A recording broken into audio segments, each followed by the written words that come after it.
Assalamualaikum warahmatullahi wabarakatuh. Waalaikumsalam warahmatullahi wabarakatuh. Dan saya Cinta Divya. Kami dari SMK IT Aisyah. Saat ini kami sudah berada di SMK Amalia Jakarta dalam kegiatan talk show. Dan kesempatan kali ini kita sudah bersama dengan Bapak Kepala Sekolah SMP Amalia Jakarta, Bapak Masiana SPD. Assalamualaikum Bapak. Dan di sebelah saya sudah ada Ibu Sri Wahyuni, MPD selaku staf kesiswaan. Assalamualaikum Ibu. Waalaikumsalam warahmatullahi wabarakatuh. Dan di sebelah Cinta juga sudah ada Bapak Hasbiallah SPD sebagai wakil kurikulum. Assalamualaikum Bapak. Waalaikumsalam warahmatullahi wabarakatuh. Oke, Pak, tadi saya saat sampai di sini ya Pak, saya melihat bangunan di sekolah SMK Amalia Jakarta ini semuanya hijau. Dan dilihatnya juga jadi lebih enak, lebih asri. Nah, ngomong-ngomong soal SMK Amalia Jakarta Pak, buat Bapak Dana, letak lokasi jelasnya SMK Amalia Jakarta itu di mana sih Pak? Boleh dikasih tahu? Terima kasih. Letak SMP Amalia ini letaknya di Jalan Aksesudi nomor 3 dan pesawat Jakarta Jakarta tempatnya. Jadi antara perlintasan dari arah Gunung Agung ke arah Kelapa II. Kemudian tadi yang nuansanya hijau memang aktivitas kita sekolah yang hijau supaya lebih nyaman, adem gitu rasanya. Iya. Berarti ciri sekolah ya? Iya. Nah, untuk Bapak Satuan, apa visi misi dari SMP Amalia Jakarta ini Pak? Untuk visinya adalah mewujudkan pendidikan yang unggul, yang berprestasi secara akademik dan juga beriman dan takwa. Kalau kita rangkum visi itu jadi kajiannya adalah tidak boleh tidak prestasi. Artinya kita disediakan dulu akhlaknya itu, kepribadiannya, karakternya, barulah mereka kita minta untuk meningkatkan prestasi. Ya, itu yang bisa kami mudah-mudahan anak kita juga bisa mewujudkan itu dan kita bisa melakukan mewujudkan itu. Berarti dari visi misinya sendiri itu lebih ke akhlak ya Pak? Ya, kita menanamkan ke akhlak karimah ya, berbagai karakter yang baik sesuai dengan nuansa kami yang nuansa hijaunya dengan Islam ini. Jadi kita tidak jauh dari nuansa Islam. Nuansa Islam. Berarti akhlak utama, prestasi baru kedua. Nah, kalau untuk Pak Hasbi sendiri, tadi kan saya di sini juga sempat jalan-jalan ya di SMP sini. Terus saya lihat-lihat bangunannya juga banyak, ada yang di atas, yang di bawah. Saya sampai pusing. Jadi sebenarnya di SMK Amalia ini tuh ada bangunan apa aja sih Pak? Bisa dijelasin nggak Pak? Ya, untuk kebutuhan bangunan, ya kita di SMK Amalia khususnya ya ada 9 rombel, ya 9 rombel. Masing-masing rombel itu kelas 7 itu ada 3 rombel, kelas 8 ada 3 rombel, kelas 9 ada 3 rombel. Jadi kalau dihitung bangunan ya 9 kelas untuk ruang belajar, ada ruang lab IPA, ada lab komputer, ada ruang UKS, ya ada ruang akses juga ada. Dilihat kan mungkin tadi toiletnya juga ada kita dan putri di musola di depan juga sudah ada kita lihat di musola untuk beribadah mereka setiap hari begitu. Nah, kalau dari kelasnya sendiri rata-rata siswanya ada berapa Pak?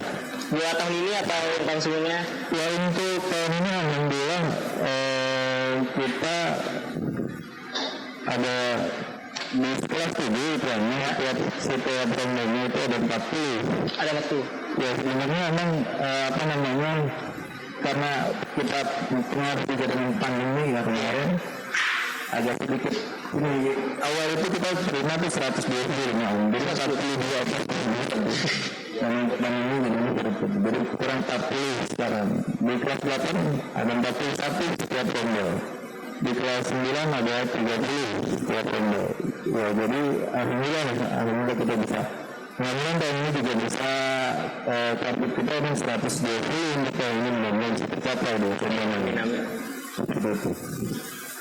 Nah, Bapak Masiana, kita lihat di sekolah itu tidak luas sekali, tidak bisa juga ya Pak ya. Kira-kira berapa Jakarta ini? Kalau untuk luas kurang lebih sejumlah 460 meter persegi dua area. Untuk luas bangunannya kurang lebih 1.600 luasnya. Jadi tidak luas juga, tidak sempit juga. Jadi rasanya pas lah buat Standar ya? Standar. Oke, Mas Hasbi, kurikulum yang dipakai di SMP Amelia Jakarta ini tuh apa ya Pak? Boleh tahu nggak Pak? Iya. Itu menarik juga. Ya karena begini ya, 2 tahun ke belakang ini dari 2019 kita sudah mengajukan itu kurikulum 2013. Nah, pas pertengahan bulan Maret itu kan terjadi apa sih? Pandemi. Pandemi ini ya. Jadi pandemi yang belajarnya tatap muka di awal terus berubah dari lain gitu kan. Ya walaupun di pertengahan ya kita pakai kurikulum 2013 darurat COVID-19.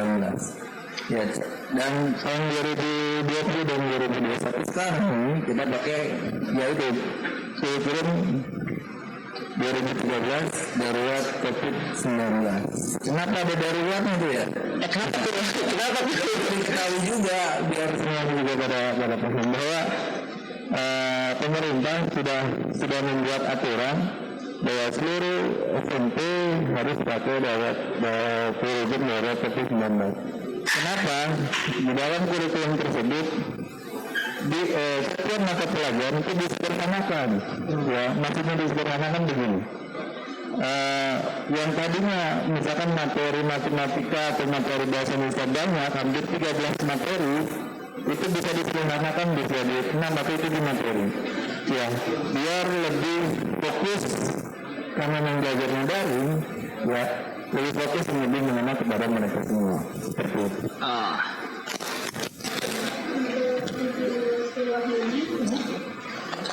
Di sekolah ini kan pasti ada ekstrakurikuler ya. Nah, kira-kira prestasi non akademik apa saja yang telah diperoleh oleh SMP Amalia Jakarta ini? Ya, terima kasih. Mungkin sebelum pandemik kita banyak mengikuti kegiatan kejuaraan baik tingkat antar sekolah, mulai dari tingkat terbawah kelurahan, kecamatan sampai dengan tingkat nasional. Tapi selama pandemi ini karena tidak ada kegiatan untuk lomba-lomba seperti itu, ya untuk sementara ini kita off-kan mengingat situasi dan kondisi yang memang tidak memungkinkan. Tapi sebelumnya di akhir tahun sebelum tahun 2019 ya Pak ya, kita sudah banyak sekali menoreh prestasi-prestasi yang oleh siswa kita dari tingkat kecamatan sampai alhamdulillah tingkat nasional yang terutama untuk ekstrakurikuler PMR. Seperti yang bisa kita lihat piala di belakang Pak Hasbi, ya itu adalah juara umum itu tingkat nasional untuk PMR, ya untuk PMR. Jadi untuk PMR alhamdulillah sudah mencapai tingkat tertinggi untuk kita, alhamdulillah tingkat nasional. Kemudian juara voli juga pernah ya Pak Hasbi ya sampai tingkat nasional ya Pak. Enggak, sampai di tingkat kecamatan saja baru. Kemudian ada lagi untuk kejuaraan pramuka. Untuk hadro sendiri belum ada karena kita hanya sekedar antar sekolah saja ya. Jadi istilahnya unjuk-unjuk keberanian untuk prestasi itu saja. Kemudian untuk eskul lain seperti tari dan lain sebagainya, BTK itu juga kita tidak sampai saat ini belum pernah mengikuti kegiatan itu. Tapi untuk eskul andalan kita yaitu tadi eskul PMR. Kemudian ada lagi pencak silat juga sudah berhasil sampai tingkat kecamatan dan DKI Pak. Jadi kalau untuk sekitaran lingkungan kita untuk PMR sendiri sudah menjadi istilahnya kalau lomba dengan sekolah lain sudah masuk hitungan gitu. Wah ada sekolah ini berat lawannya. Jadi untuk intinya untuk selama pandemi ini kita off ya untuk kegiatan itu. Tapi latihan tetap berjalan seperti biasa walaupun melalui daring. Iya melalui daring online. berarti kalau misalnya ekstrakurikulernya melalui online, itu tuh apa aja sih yang diajarin? Gimana cara ngajarin, Bu? Saya bicara PMR dulu ya. Iya, PMR. PMR itu karena memang pelatihnya lumayan bagus dari PMI sendiri. Jadi pelatihannya itu kalau teori mungkin dengan mereka melalui Google Meet atau Zoom ya, tayangan-tayangan melalui slide. Dan kalaupun misalnya tentang praktek itu biasanya pakai tutorial. Jadi pakai tutorial artinya di sana ada 2 siswa yang memperagakan misalnya tandu, bagaimana cara membuat tandu. Jadi mereka di rumah juga memegang alat yang diperlukan, yang sebelumnya di pertemuan sebelumnya sudah di-share. Alat ini yang dibutuhkan pada saat praktek untuk pertemuan selanjutnya. Dan kemudian di sana pelatihnya juga sudah mempersiapkan modelnya untuk begini loh caranya membuat tandu satu persatu, cara mengikat tali dan lain sebagainya, dan di rumah mereka juga mengikuti. Tapi nanti mungkin ada wacana bahwa karena pandemi ada wacana datang ke sekolah, tapi tidak banyak ya. Dibatasi, mungkin hanya 3 orang saja gitu. Nanti dengan satu pelatih 3 orang dengan mengikuti protokol kesehatan tentunya. Baru rencana. Semoga aja bisa. Untuk pramuka pun juga sama seperti itu, melalui JIMIT, karena pramuka itu kan eskul wajib ya. Jadi wajib memang harus ada di setiap sekolah. Karena kita memiliki 2 eskul wajib, BTQ, baca tulis Quran, dan kemudian pramuka. Ya, untuk eskul pilihannya itu ada pencaksilat, ada tari, ada PMR, ada praskibra, kemudian ada hadrah juga. Masih sama di sini. Apakah ada keluhan dari orang tua murid tentang kegiatan siswa yang selama ini berlangsung gitu, karena dari kalau mungkin pada saat tatap muka kita suka menjumpai ada kasus-kasus pembulian ya, kemudian juga ada kasus-kasus tawuran dan lain sebagainya gitu. Itu apakah karena daring itu tidak ada kasus seperti itu? Ya memang secara langsung tidak ada ya Pak Hasbi, Pak Nana, tapi kemarin itu terjadinya itu biasanya mereka di luar lingkungan sekolah, dan itu terjadinya antar teman mereka di luar gitu. Tapi ada laporan ke pihak sekolah, dan pihak sekolah juga tidak untuk menutup mata. Kita juga ikut menangani, memanggil siswa tersebut, kemudian ada BP yang akan menangani lebih lanjut sebelum bersama dengan wali kelas, dan tentunya nanti ada bagian kesiswaan juga itu tetap dipantau dari sekolah. Oke, sekarang untuk Pak Hasbi nih Pak. Oke Pak, kalau misalnya dalam pembelajaran sendiri ada kendala pasti lah ya, karena ini juga lagi zamannya pandemi COVID. Nah, kalau misalnya kendala udah pasti ada, bagaimana cara sekolah memecahkan permasalahannya Pak?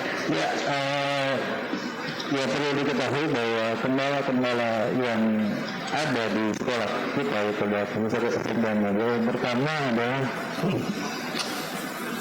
masalah tidak adanya gadget, handphone. Ya kadang ya kalau nggak ada kan agak ribet ya. Ya. Nah kalian satu buat 3 anaknya nih. Itu yang pertama kendala. Yang kedua, orang tua selalu mengeluarkan uang untuk beli kuota. Nah itu hampir menghabiskan setiap seminggu sekali. Nah, apa yang kita lakukan dengan itu semua? Yang pertama, sekolah meminjamkan bagi siapa yang terkendala dengan HP, gadget. Kita pinjamkan. Ya kita alhamdulillah sudah ada beberapa HP yang siap dipakai untuk mereka siswa yang tidak punya gadget, terutama kita pinjamkan selama dia membutuhkan untuk pembelajaran dari rumah, yaitu terkendala dengan gadget. Yang kedua terkendala dengan kuota. Ya, sebelum pemerintah memberikan kuota, ya alhamdulillah sekolah sudah 3 kali memberikan seluruh siswa kuota. Ya, seluruh siswa kuota. ya minimal sebulan 50.000 buat mereka kuota pakai dari sekolah. Sudah 3 kali kita alhamdulillah kita berikan kepada mereka semua. Jadi itu ya kalau yang lain yang banyak, tapi ya kita coba kasih sedikit demi sedikit dengan apa yang berkenal dengan orang tua terutama. Jadi itu yang bisa kita lakukan, yang bisa lakukan semua demi kelancaran proses belajar daring. Tidak ada yang nggak mau juga kan, semua juga pengennya kita muka. Iya. Tapi dengan kondisi ini kita mau bilang apa? Iya. Ya makanya kita terima, mudah-mudahan pengajaran ini kita bisa tatap muka untuk semuanya. Nah, kalau buat pendapat Bapak sendiri kan tadi Bapak bilang kendala banyak di kuota. Iya. Terus sering dikasih kuota gratis dari pemerintah atau waktu itu pernah dikasih dari sekolah sendiri. Iya, betul. Nah, banyak juga siswa yang dikasih tapi bukannya buat belajar, malah dipakai buat yang lain. Itu pendapat Bapak gimana? Iya, gimana kayak gitu tuh Pak? Masih banyak. Sebenarnya jadi problema kita ya. Pertama, banyak keluhan orang tua yang kalau sama gurunya tapi dia nurut nih, ya bilangnya gitu kan ya, itu dia ngerasain lah. Tapi kalau dulu mau boro-boro disuruh orang kan gitu kan. Ya, bahkan sampai tidur malam juga bilangnya mah enak, saya lagi kerjain tugas gitu kan, padahal itu yang tidak bisa terkontrol. Makanya itu orang tua sering mengeluh kapan masuk ya itu. Makanya kita juga berusaha semaksimal mungkin dengan aturan-aturan sekolah yang bisa mengurangi mereka tidur malam dan aktivitas yang lebih sering nanti menjadi tamu. Iya, itu. Oke, karena berarti sistem pembelajaran di SMP Amalia Jakarta ini itu apa sih Pak? Kayak gimana sih sistemnya Pak? Kalau untuk sistem pembelajaran tadi sedikit sudah disini oleh Pak juga satu kurikulum. Karena kita kondisinya kurikulum dapat COVID-19, ada istilah tersebut dengan relaksasi kurikulum. Relaksasi. Tapi tadi disebutkan jumlah materi 10 materi misalnya diringkas menjadi 5 materi saja, sehingga anak tidak terbebani oleh materi yang sampai kurikulumnya. Karena keterbatasan dari ketiga pembelajaran itu. Yeah. Sehingga itulah yang menyebabkan sistemnya berbeda. Dulu memang tetap mereka offline lebih efektif ya. Belajarnya siswa dengan guru bisa bertemu dan bisa berinteraksi di kelas. Tetapi dengan guru seperti ini kita hampir semua sekolah online semuanya daring. Tapi kita siapkan juga jika memang tadi yang disampaikan juga kalau memang ada terjadi masalah, siswa bisa ke sekolah meminta tugas kepada gurunya. Jika ternyata tadi ada dari perangkat HP-nya dan sebagainya, kita semua sekolah orang tua, keluar orang tua kita tampung dan kita carikan solusinya agar kemudian bisa terarah dengan baik. Jadi tidak memberatkan orang tua. Iya, semuanya. Pak Nana, untuk pembelajaran tatap muka ini kira-kira sudah ada planning untuk dilaksanakan di sekolah atau belum? Kalau untuk kegiatan tatap muka di sekolah tidak bisa melakukan ya, karena itu kebijakan dari pemerintah yang baru disampaikan. Sekolah hanya diminta mempersiapkan untuk kegiatan tatap muka atau PTM di tatap muka sekolah. Jadi kalau sekolah sudah siap, kemudian nanti pemerintah sudah mengizinkan kita tatap muka, dan kita sudah bisa melakukan tatap muka. Itu pun yang catatan orang tua mengizinkan. Jika orang tua tidak mengizinkan anaknya tatap muka, tetap tidak bisa dilakukan. Artinya kita menunggu dari pemerintah. Mudah-mudahan dengan kondisi saat ini yang COVID-nya sudah menurun, bisa kembali tapi kita sudah lagi. Tapi kalau sekarang Jakarta tahun itu Jakarta mungkin naik. Jika di kondisi Jakarta seperti itu ya terpaksa memang dari 4.000 hari ini kenaikan. 4.000 udah naik sekarang. Karena kondisinya sudah Nah, oke. Ibu Sri, kalau buat Ibu Sri ya, harapan kedepannya ya Bu, di masa pandemi ini, harapan kedepannya itu ada Bu buat Ibu? Ya, harapannya mungkin sama dengan yang lain, guru lain, terutama untuk guru sih berharapannya COVID-nya segera berakhir, kemudian kita bisa bertemu kembali dengan anak didik kita, karena tidak hanya anak-anak yang rindu dengan murid, guru juga rindu dengan murid. ya, rindu candanya, tawanya, rindu bertatap muka, Rindu ngomong juga. rindu momen momen untuk kebaikan ya. Iya, untuk kebaikan pasti. Jadi, karena memang orang tua di rumah juga rasanya sudah jenuh, ya kan? Sudah jenuh menghadapi anak-anaknya belajar dari rumah, mengawasi, belum lagi kalau ada kesulitan dan lain sebagainya. Ternyata, tapi di sisi lain menimbulkan kesadaran bahwa mengajar anak ternyata tidak mudah ya. Perlu kesabaran. Perlu kesabaran. Ya. Dari situlah mungkin akan timbul penghargaan terhadap para pendidik. Iya, harus aja. Ya, harapan kedepannya sih seperti itu, semuanya sama, mungkin COVID segera berakhir dan kita segera bisa mengadakan kegiatan tatap muka. Amin. Ya Pak ya. Oke, yuk. Berarti saya minta pendapat ibu nih. Buat kan tadi dibilang ngajar itu nggak susah. Ngajar itu susah. Nah, banyak juga orang tua murid yang akhirnya ngajarin anaknya sendiri di rumah. Banyak juga yang ngerti murid akhirnya diajarin sama orang tuanya. Dan banyak juga orang tua yang ngajarinnya hingga marah-marah.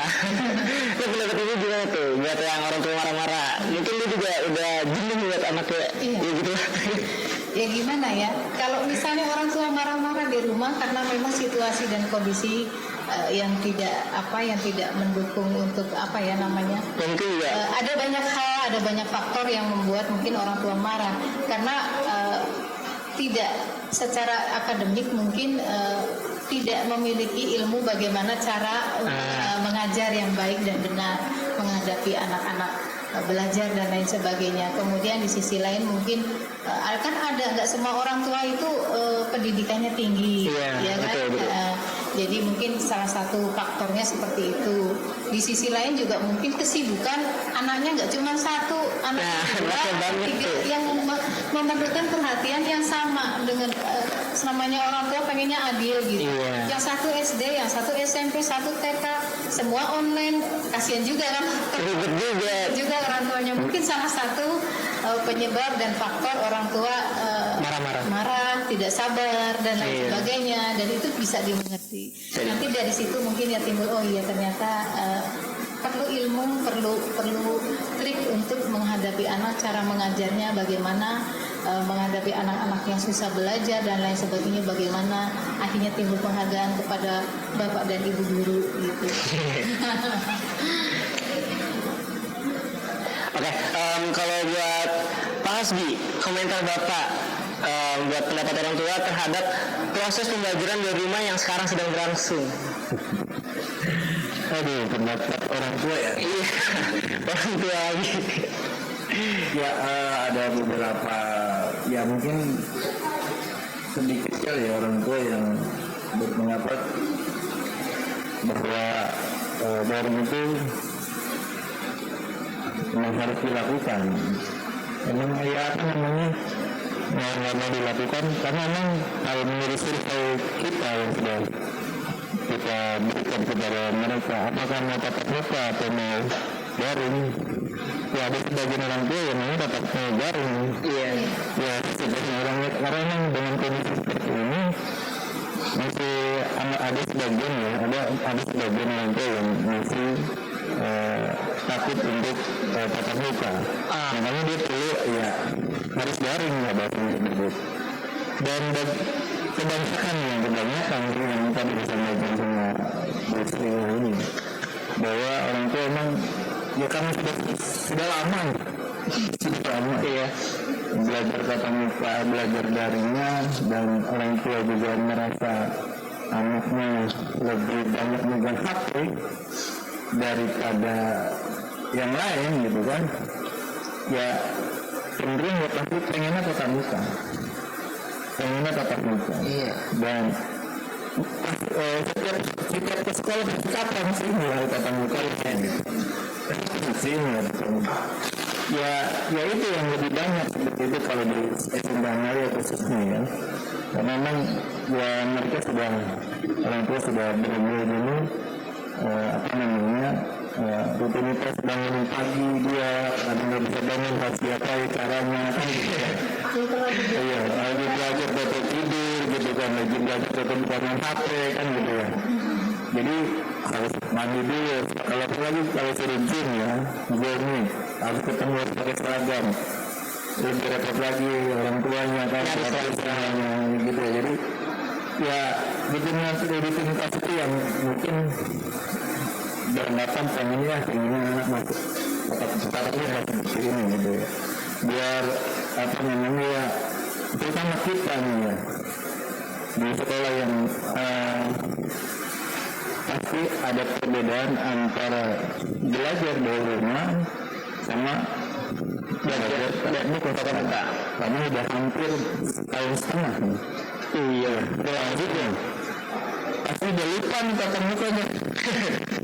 Ya kan, masuknya harusnya tepat waktu, yang harusnya di awal kemarin yang dia tidur tapi sekarang hadir ke sekolah kan. Iya, itu perubahan lagi bagaimana kita. Nah, kita sekolah harus mempersiapkan itu semua untuk mereka. Bahasanya kita pelan-pelan supaya mereka bisa kembali lagi dengan baik ke sekolah, mengikuti kata-kata aturan semua seperti itu. Ya, Kak Nana, kira-kira nih Pak, kapan sih pembelajaran tatap muka bakal dimulai lagi di SMP Amalia Jakarta? Kalau belajar tatap muka sih tidak bisa ya, kita kan regulasi di pemerintah. Iya. Kalau secara kegiatan, tahun ajaran baru kan akan pertengahan Juli nanti. Ya. Kalau ini kan tadi yang pasti juga ini dan juga sudah tatap muka karena sudah lama setahun lebih kita kondisi PPM-nya secara daring, kondisi juga tidak mungkin lagi di anak-anak juga tidak jenuh sebagainya. Ini akan berdampak kepada risiko sosial anak juga terdampaknya. Kalau misalnya kejenuhan pasti ya semua guru pun pasti jenuh, anak juga pasti jenuh juga. Tapi kalau dikembalikan secara fungsi, dia itu kan bukan hanya tugas guru saja, tapi orang tua juga. Tapi kan orang tua yang tadi mungkin pendidikannya kurang sehingga dia tidak punya kemampuan untuk mengajar anaknya, tapi yang muncul apa marah-marah sebagainya. Itulah makanya banyak masyarakat yang ingin anaknya masuk tatap muka sekolah kembali, tapi pemerintah belum mengizinkan. Itu salah satunya. Sehingga tatap muka ini menjadi bahan perbincangan ya dimanapun masyarakat, termasuk juga kami di sekolah, sehingga mudah-mudahan di pengajaran baru kegiatan tatap muka bisa dilaksanakan. Yang pasti kami sudah mempersiapkan segala sesuatu, skenario pembelajarannya, cara pelaksanaan untuk kegiatan pembelajaran PTM, dan segalanya sudah dipersiapkan, bahkan sudah di survei ya, seperti asesmen oleh pengawas sebagainya, sehingga kita sudah siap ya, untuk KPM PTM tatap muka di tahun 2020. Ya, terima kasih ya Bapak Nana, Pak Hasbi, Bu Sri. Kita kayaknya udah selesai sampai sini aja acara talk show-nya. Oke, saya Juan Putra. Saya Sumbang Kerja. Pamit undur diri. Assalamualaikum warahmatullahi wabarakatuh. Terima kasih Bu Bapak semua. Terima kasih. Sama-sama, terima kasih.